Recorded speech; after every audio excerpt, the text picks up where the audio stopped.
The Commanders taking on the Bears, 8:15 Eastern kickoff in the Windy City. Chicago's -1, totals 37.5. Now this seems like to be a pretty good spot for Chicago backers. They do continue to play some pretty good defense this year. They're actually in the top 10 in the league in slowing down the pass. And they're led by Eddie Jackson, who has 3 picks from that secondary. Roquan Smith, he's also the team's leading tackler with 54 on the season. And as much as the Bears have struggled with throwing the football, they have little issue running it. They're in the top 5 in the league in rush yards per game. They're facing a Washington defense who allows 26 points per contest.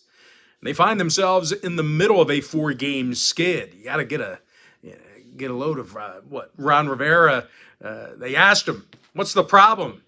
One answer, he said, quarterback. Putting it all on Carson Wentz. And speaking of offensive production or lack thereof, well, Carson Wentz has been a bit of a nightmare in the nation's capital.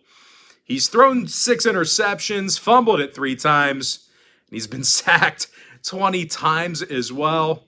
When it comes to running the football, this Washington rushing attack, it's virtually non-existent. They're in the bottom 5 in rush yards per game.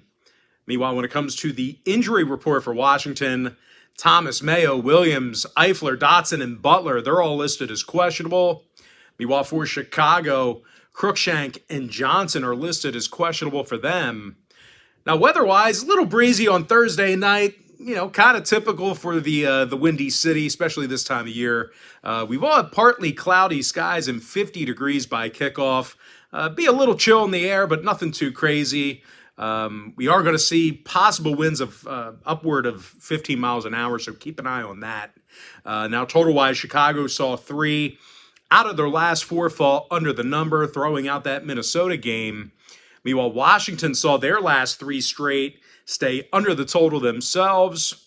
I'm going to lean towards Chicago -1, under 37.5.